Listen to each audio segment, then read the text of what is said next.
Welcome to the very first episode of Philosophical Debate.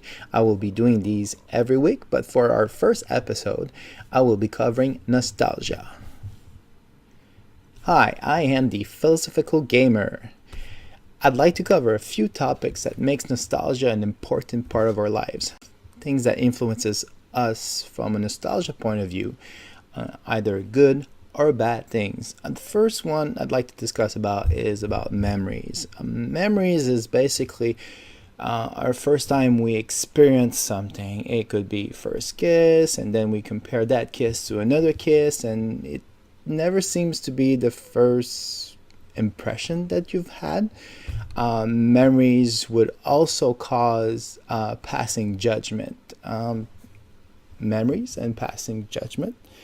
So when you're experiencing something for the very first time, you have an imprint of that feeling. It rarely goes away, but whenever you experience something similar, let's take cuisine for example, and you're tasting your very first lasagna, you'll always be comparing all other lasagna to the very first taste of lasagna that you ever had. So if your first experience of lasagna was terrible, then you'll be thinking that the lasagna, the next one you're going to eat, even before you take a bite, is going to be terrible.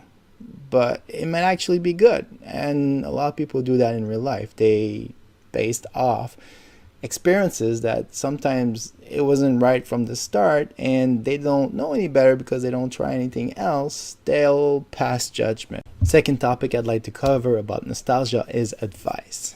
Now, advices can be good, definitely because you experience something that someone else didn't experience. Now, since it's so clear in your mind because it has that imprint, you can be in a great position to tell to another person, like let's say they want to buy a television and they want to know what is good and what is not.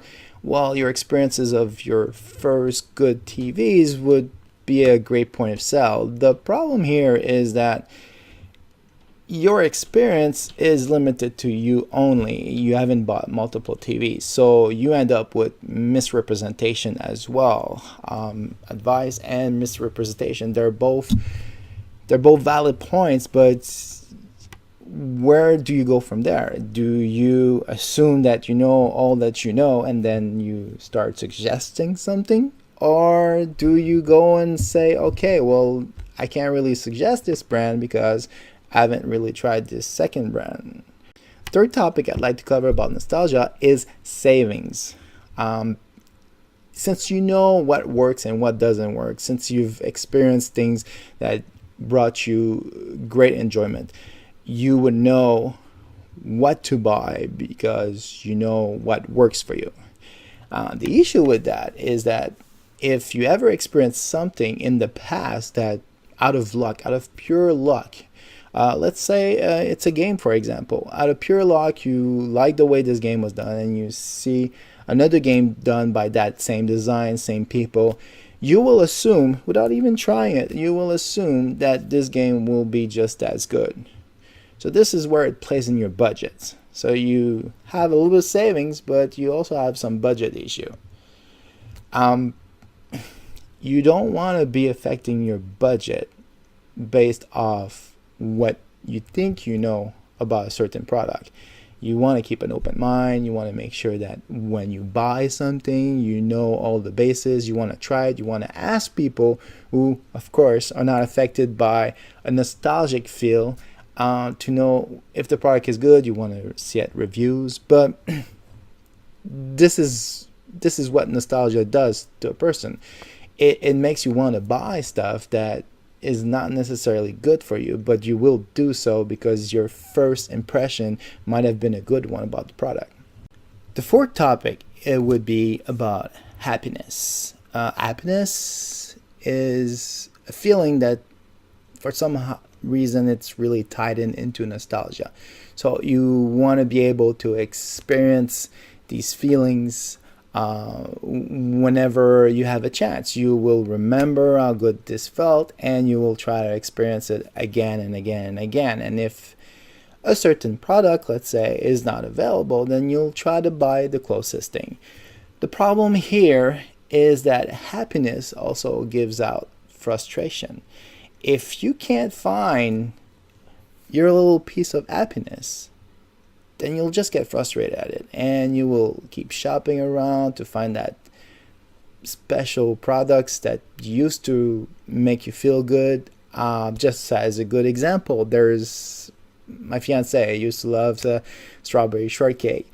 Don't know why, but she used to love strawberry shortcake. And the thing with strawberry shortcake is they changed it since our childhood. So I'm sure she's a little bit frustrated that they totally changed our childhood happiness. It is something that happens, but you can't stick to what makes you happy. You have to be able to explore. You have to be able to explore your options. Last topic I'd like to cover about nostalgia is comfort. Now, comfort is finding things that puts your mind at ease, knowing that you bought something that really satisfies your needs, that you're not looking for something else. You want to be able to find that I guess, that moment in life that makes you happy. The issue here is that if you pursue your means for comfort, you end up going for a means of depression. Now, you may ask, why would comfort lead to depression? Well, let's take for example, if you remember something from when you were growing up, and it was love, not first kiss, but love in general, and you were quite happy, and you keep trying to find that love. You were in a moment in your life, you were very comfortable, and at some point things has changed, and you keep forcing yourself to find love. And we all know that love sometimes it finds you, but that's a topic for another time. The issue is that if you keep pushing yourself to find that comfort, and because your brain really wants that comfort, if it never is able to acquire that comfort, you will run into a depression. Now, a lot of people go into depression for multiple reasons. Sometimes it's medication, but ask yourself, why do usually people are depressed? Let's be real here. They're depressed because they can't get a certain feeling they used to have in their life. Most of the time, it's really something simple, and they have to be able to let go of things that they used to remember and willing to explore other alternatives. It's what makes us us. We have to be able to explore options. So I'd like to close with these 10 points. Your mileage may vary. There may be other factors that motivates nostalgia, but what's important to see here is that nostalgia is designed for us to remember things. It shouldn't be a point in our lives, a key point in our lives that would force us to make decision. We have to keep an open mind, and that's how you get to enjoy your memory, able to give out good advices, having a good budget, savings, happiness, comfort. I guess they're already on the board, but you get the idea. I hope you enjoyed my first video, and I'm hoping to do many more.